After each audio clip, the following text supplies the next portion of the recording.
And in this position, as you can probably already tell, Captain Bill finds a move that I mentioned on stream, but apparently it is the wrong move, but I respect it. Sacking the bishop on g4. A insane sacrifice from Captain Bill, and I love his vision.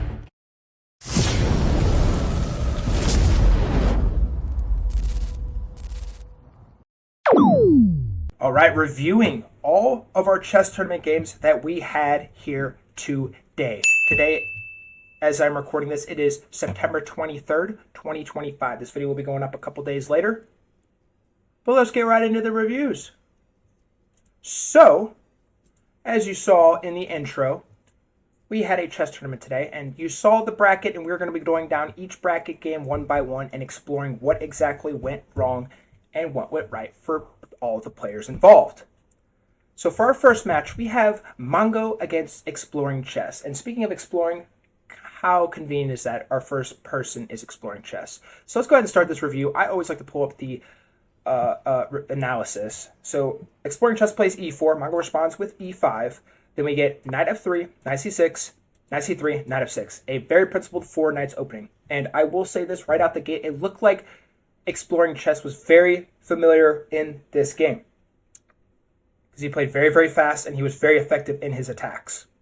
So after this, we get d4, Exploring Chess striking at the center, and Mongo takes the pawn on d4, still very principled. This is the Scotch variation accepted. White takes the pawn back with the knight. Knight takes, and this is Mongo's first inaccuracy. Because after he takes there, the queen takes, and now White has so much space, it's not even funny. And this would prove to be very deadly, very fast for Mongo in this specific spot. So after the queen takes, Mongo follows up with d6. And also a better move Mongo could have played, according to the engine, was bishop b4 here. Putting the knight to here. And then if the knight takes, you take, and then bring the bishop out, perhaps. My thought process there. But after this, we get bishop b5 check, an inaccuracy. And the reason why this is an inaccuracy because of c6, but instead Mongo moves the bishop up.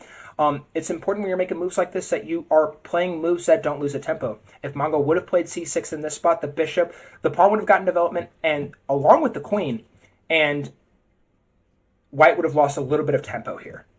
So after this, White castles, principled. We get bishop e7. Mongo doing a good job trying to get his bishop to castle, or trying to get his king to castle with the rook. And to castle, you have to bring the king over two squares, and the rook has to go on the other side, on both sides. 2, 1 slat over. So we get bishop g5, attacking the knight, and we get a6, attacking the bishop.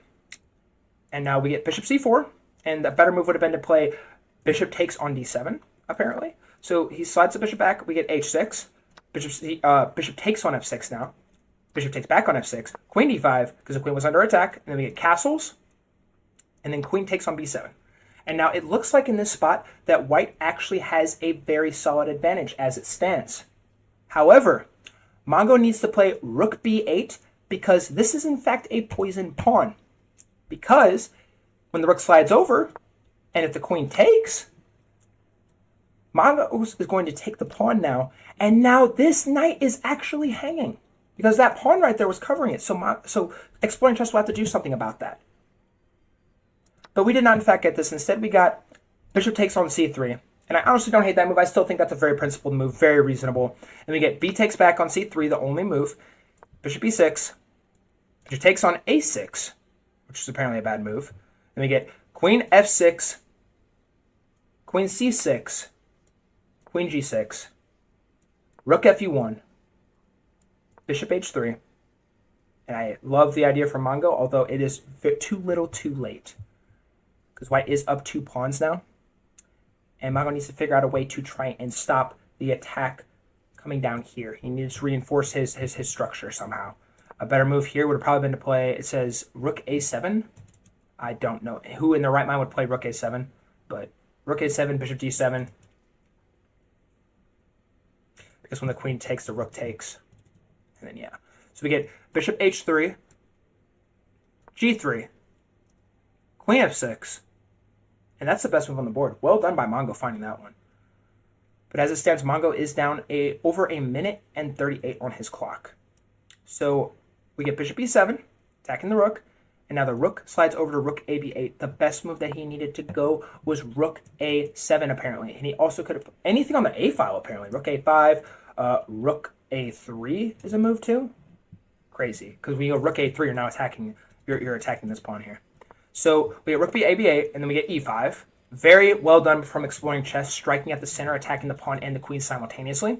We get d takes on e5, rook ab1, bishop e6, and Mongo used 25 seconds on that move. A little too much time. Then we get a4. Now white is threatening to promote this pawn, and the rook can never get over here because the bishop is covering this square. We get rook fd8, queen takes on c7, queen f5, and in this position, exploring chess played rook ed1, and Mongo ran out of time in this position. A very well fought match from exploring chess and a valiant effort from Mongo to be had. Two very solid players. But that is just our first game. Let's get into the second game. All right, coming up next, we have Adi and Supra. Adi didn't even play, the engine says Adi played bad, but I think Adi played an okay game.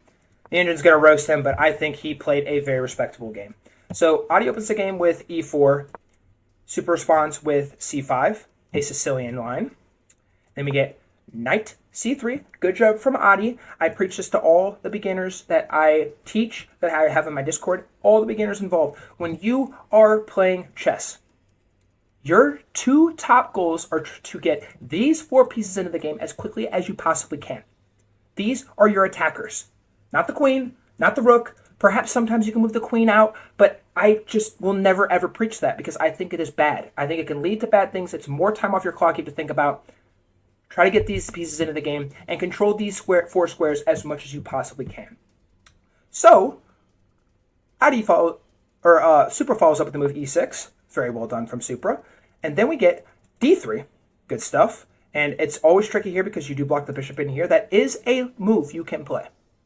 How I usually go about my Sicilian is I'll move the knight here. Usually my opponent will play here. And then I'll push this pawn. Takes is usually the line I go for. But instead he plays d3, and I honestly don't hate it. That's still a mainline move. Then we get knight c6. Well done from Supra, developing the knight. And then we get knight f3. I honestly still love it. Get the knight in the game. I think that's very principled. Then we get knight f6. Bishop g5. Pinning the knight to the queen. And then we get h6. Attacking the bishop. And now the bishop has to move to h4. And the engine actually said takes. No, h4 top engine move. Okay, so bishop slides back. And then we get g5, striking. Good move from Supra. Make the bishop have to go all the way back. And the bishop does that. Then we get d6, e5, knight d5, knight takes on d5, e takes d5, d4. And Adi plays g8. Or excuse me, Supra plays g8. And the position is completely blundered in this spot because after e takes d6, bishop takes back, bishop takes, pawn takes. The entire threat that black had is officially negated. Black's power is in this right here. Black has so much potential coming down literally the entire board. You have to be very wary. But Supra plays rook g8. And Adi responds with bishop e5, losing the game on the spot. And Supra actually did not see this move at first. The top engine move here is to play queen a5, checking the king. And the knight cannot get to the square. That is the only piece that could defend this bishop in this spot. But when the queen goes here, if you block, the bishop's going to fall. If you block this way, the bishop's still going to fall. And you also lose your right to castle this way. So a very, very, very critical blunder by Adi, but Supra misses it and plays bishop d7, and now Adi is officially in the driving seat. Now Adi needs to take this knight here. He needs to take this knight, but instead he takes the pawn, and now the threat is brewing once again. But Supra doesn't find it and takes the pawn. And now white has an advantage. And Adi plays knight takes on e5. And this blunders pretty much everything. And he does eventually get that bishop there. And Super now with 2 pieces of material. Bishop slides back, queen check, and then Adi blunders here because of rook e8. And that is exactly what Super played. Pinning the queen, to the king. Queen takes, only move really. King takes, bishop d4. And in this position, Super is up a queen and a bishop. And it is just a cleanup from this spot. Also, wait, was he up? Yeah, he was up. And a masterful job by Supra. Delivering checkmate. Oh, nope, not yet. Delivering a move that is right before checkmate. And Adi resigned in this position. A very valiant effort from Adi. Adi, like I have said multiple times, he is a beginner at chess. I shouldn't even say beginner. He is up and coming at chess. He has made strides. I met him in Discord, and I want to give him my full respect for participating in this very terrifying tournament with very, very high caliber players. So GG's to Adi, GG's to Super. Congratulations on winning this game. And now let's go on to our third game. Now for game 3. This was a very fascinating game, to say the least. But we're going to review it, and I'm going to tell you exactly what happened at the end of this match. So we get d4, followed by a knight of 6, c4, e6, knight of 3. And this is I need to pull this up. This is the Indian game, East Indian, anti-Nimzo Indian variation. Bishop comes in to b4, creating a check, and now the bishop has to block. Good move. Now the bishop slides back, e4, knight takes, and Chess Dungeon is down very early. Now the bishop comes in. White castles, black castles, rook e1, f5, knight e5. And this is an inaccuracy because of c5. And you're very, very much like black is pushing on the gas here, to put it lightly. And that's exactly what was played. We get c5, or actually, wait, no, it says c5 isn't the top engine move. Oh, no, it is. Top engine move. And then the pawn takes, bishop takes. Then we get bishop e3, bishop takes, rook takes on e3, queen b6, and then we get b3 played. And this is a catastrophic blunder because of queen d4. And now, Neno didn't actually play this move. He played here first. And then Chess Dungeon moved the rook back. And I was on the stream, and I openly said, queen d4 wins the game on the spot. I openly said this, and in my chess tournaments, I have strict policies in order. We don't have any sandbagging. We don't have any cheaters. Anytime we catch somebody of the sort, we ban them on the spot. No questions asked. You will never cheat in my tournaments and get away with it. After I said this, black played queen d4, and I immediately went and checked the stream chat, and sure enough, Neno was in the chat, and he played here and resigned. Messaged in the Twitch chat immediately and said, I gotta go. Guys, cheating in chess is not worth it. It really isn't.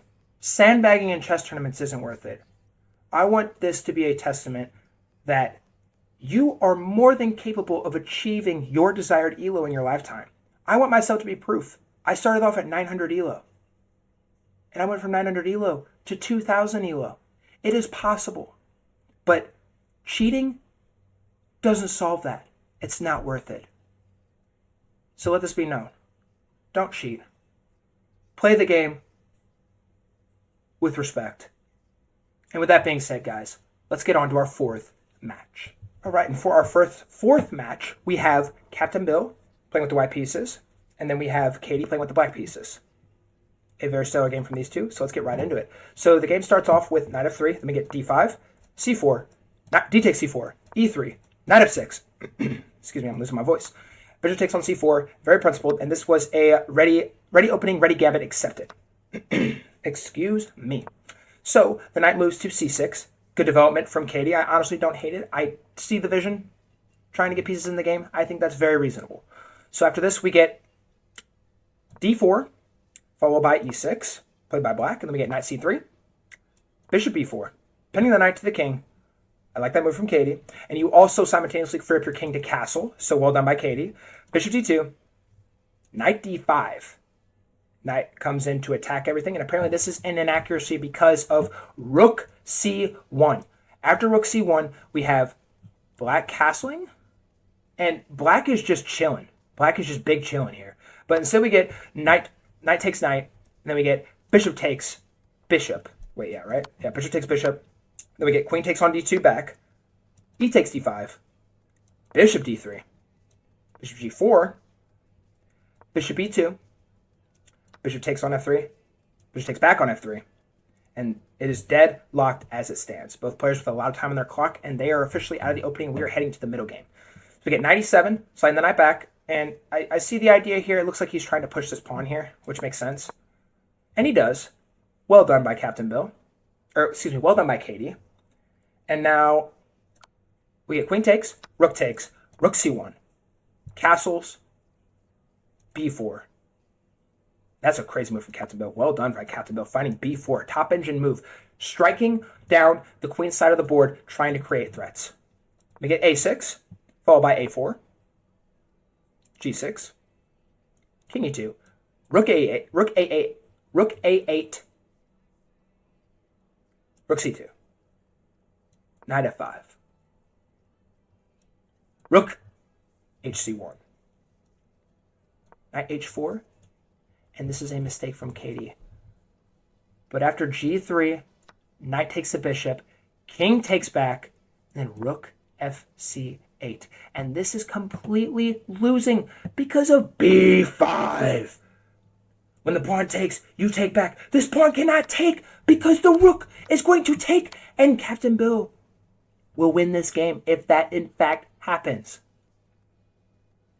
However, we get a5, b5, h6, b takes c6, b takes back on c6, rook takes c6, rook takes, and now Captain Bill is up a clean pawn. But wait, there's more. He's going to win another pawn, and he is up 2 pieces of material. And Captain Bill, if you know him in the Discord, he is a very stellar, strong player, and he is not about to let this one slide. After a little bit of maneuvering, Captain Bill will go on to push his pawns, taking the pawn, sliding his king over. Very, very nice technique. And finishing the game off on move 59 with Katie resigning due to checkmate being brewing on move 60. Well done from these two. Congratulations to Captain Bill on moving on to the next round, and congratulations to Katie for playing a very well-fought game.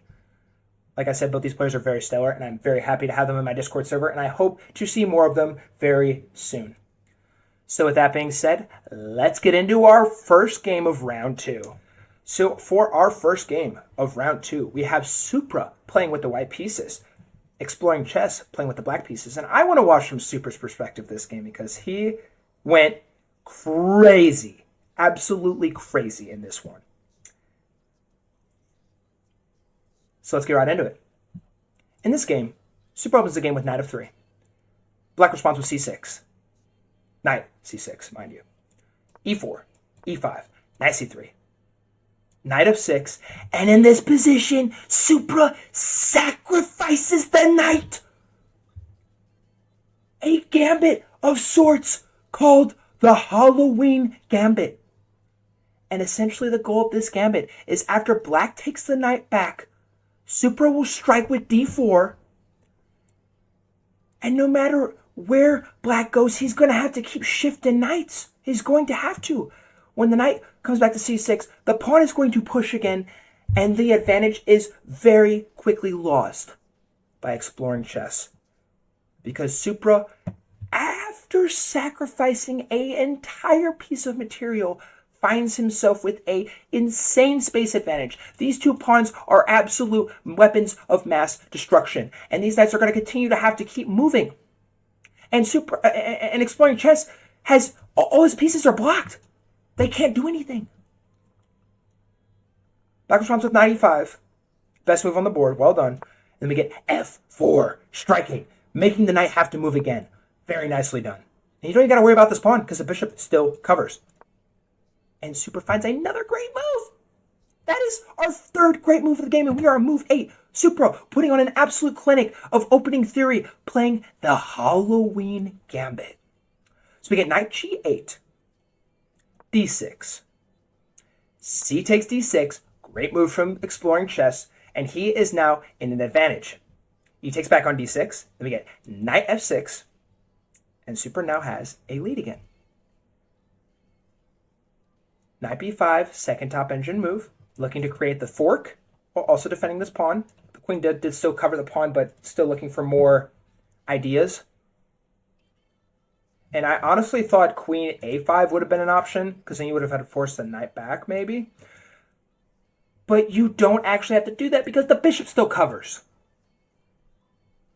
The only move black can play, literally,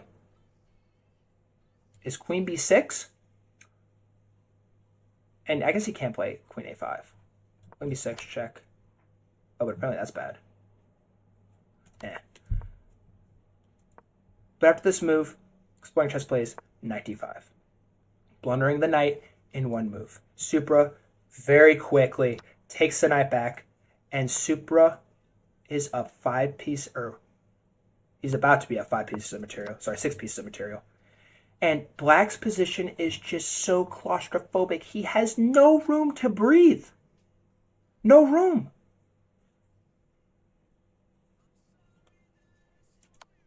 Bishop e7, pawn blocks, queen check, bishop blocks, and by the way, well done. If you would have gone here, that could have been really bad because of he played knight here. Yeah, and that could have gotten really tricky really fast. But Supra finds one of the best moves, sliding the bishop up to block. Queen d8, castles, b6, rook e1, king g8, bishop c4, creating a checkmating threat. Exploring chess does a good job pushing the pawn here. Rook comes in to check the king. Now the queen is forced to take.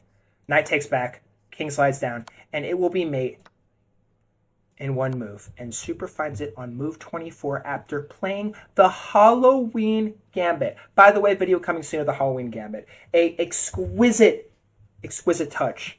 Exploring chess, a worthy foe, but Supra pulling off the bag of tricks of the century. Well done, you two.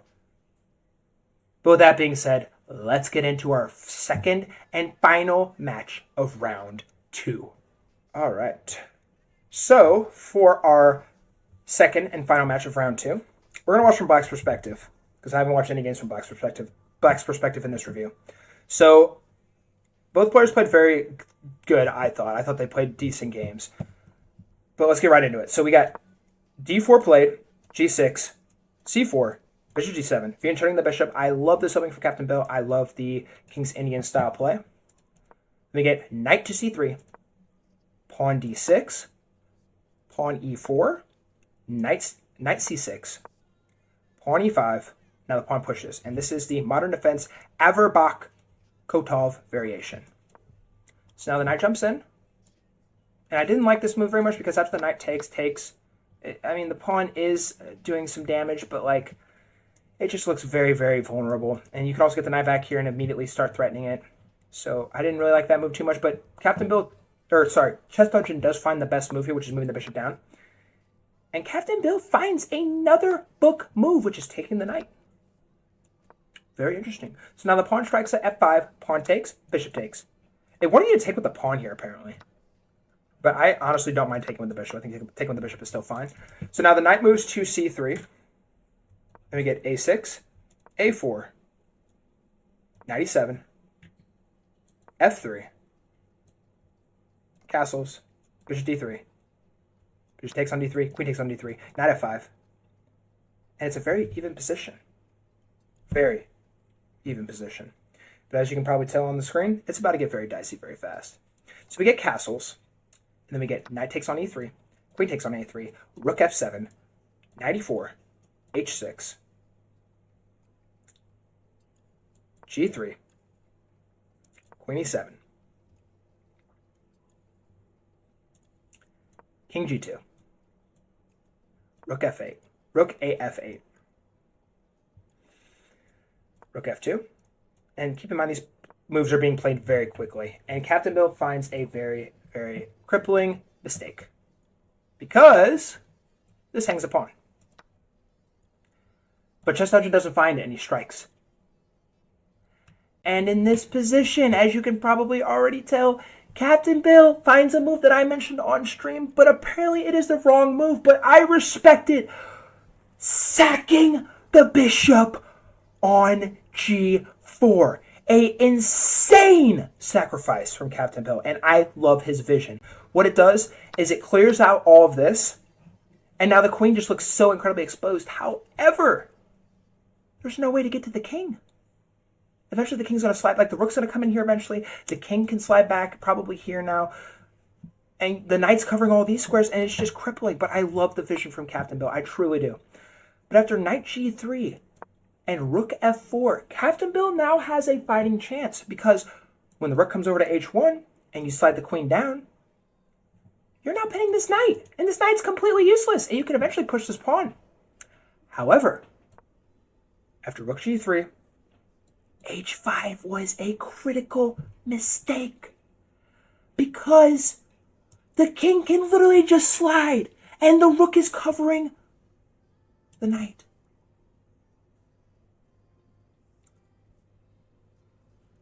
A better move would have been to play e4 apparently. I don't know how anyone in their right mind finds e4, but apparently that is. You can also play rook takes on c4. This position looks so incredibly, unbelievably dicey. But Captain Bill plays h5. I honestly probably would have played that move too, trying to get a little more time on his clock. He is down time, and he played that move pretty fast. Chess Dungeon doesn't find the best move, but he does find a good move, sliding the king over to h2. And now the pawn pushes. Knight slides over, creating all the threats that it was meant to create, fulfilling its destiny. And Captain Bill thinks here for over a minute and 10 seconds. And he finds the fourth top engine move. Queen h6, queen h5, or queen f5. Or third top engine move. Rook slides over now. And after g5, the rook can literally just take with check. King h7, rook takes, queen takes. And Captain Bill is now down an entire piece of material. But wait, he is now in a time scramble. So he has a shot at pulling off a miracle of sorts. Rook slides down to b3, creating a check. King slides down to e4, check. Takes the pawn. And right here, he actually had a sliver of hope. But with 17 seconds on his clock, it is almost impossible to find this. You need to go rook b3. If king g2... it says king g5, rook checks, you take, and that's actually just dead for white. Unbelievable. But you need to get the king out of here, essentially. That was the goal of that. But instead, Captain Bill takes. And here, it's drawn again. It was actually back here too, right? Yeah, back here. The king needed to go to f6.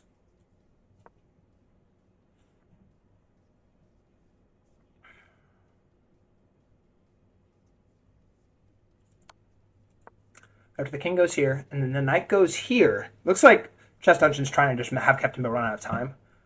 The move to save the game here is rook c4.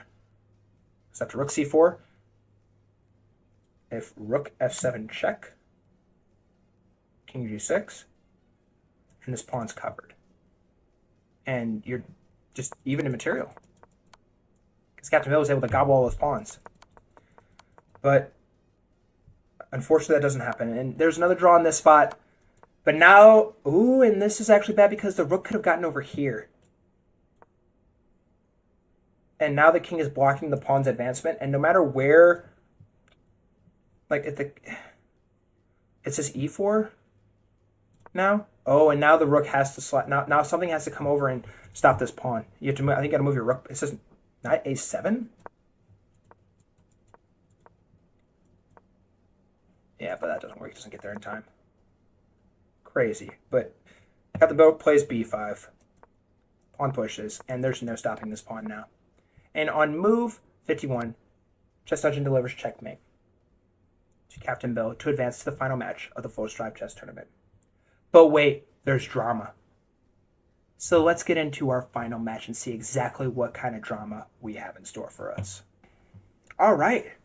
It is now time for our final match for review from this Full Strive Chess Tournament. And you're probably wondering, why is Captain Bill here instead of Chess Dungeon? Why on earth would he ever be here? Because Chess Dungeon actually had to go in a very, very dying time. And so Captain Bill very willingly, even while he was at work, offered to fill his spot and participate in the championship so we could have a championship match. So shout out to Captain Bill, respect to him. And as you can probably see already, Captain Bill would prove to pull this off. But let's see exactly what happened. So the game opens up with knight of 3, and we're going to go to the analysis real quick. c5, c4, e6. This is an English opening symmetrical variation. g3, g6, bishop g2, bishop g7, knight c6, knight c3, d5, c takes d5, e takes e5. Castles. Then we get knight e7. Our first inaccuracy of the game. Captain Bill's best move here would have been playing d4 or knight a4, apparently. I don't know why you play knight a4, but he plays queen c2. I honestly don't hate it. Like, I understand. You're trying to get the queen out. Perhaps a better move would have been to play d3, perhaps, so you could get the bishop into the game now. But at the same time, with your bishop being fianchetted on this side, you still have to worry about all this blockage on this side with having that bishop over there. So very important that you take that into account as well. But that doesn't get played. Queen c2 is played, and I honestly don't hate it from Captain Bill. We get knight bc6, e3. Bishop e6, b3, knight b4, queen d1, queen d7, a3. And I honestly don't know why that's an inaccuracy. I understand. Like, I get the vision. Obviously, the best move now is to play g3 or knight d3. And yes, that's very potent, but at the same time, Captain Bill can literally just bring his knight back and stop that. I do like the vision, though, from Supra. And now he pushes the pawn, a very, very bold push of that pawn, mind you. We get knight takes on d4, c takes d3, or excuse me, knight takes on d3, c takes d3, bishop b2, and then black castles now, rook b1. And how does Captain Bill advance here?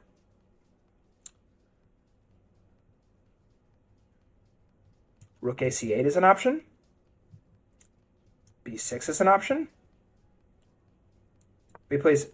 Supra plays, I think I said Captain Bill, I meant to say Supra. Supra plays bishop h3. And so after the bishop takes, queen takes. And good job by Captain Bill. He thought a little bit for this. Taking the bishop is the best move because the queen doesn't pose any immediate threats as it stands. So we get queen f3, best move on the board by Captain Bill again. And we get rook a e8 now. And this just straight up blunders the pawn. And Captain Bill does a great job of spotting it.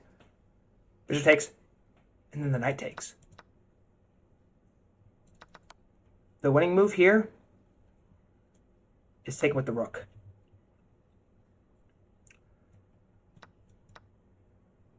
Allegedly. But instead we get knight takes. I also don't hate it. Captain Bill is still up a piece, but apparently the position is still salvageable for Supra, allegedly. So now we get pawn pushes to b4. f5.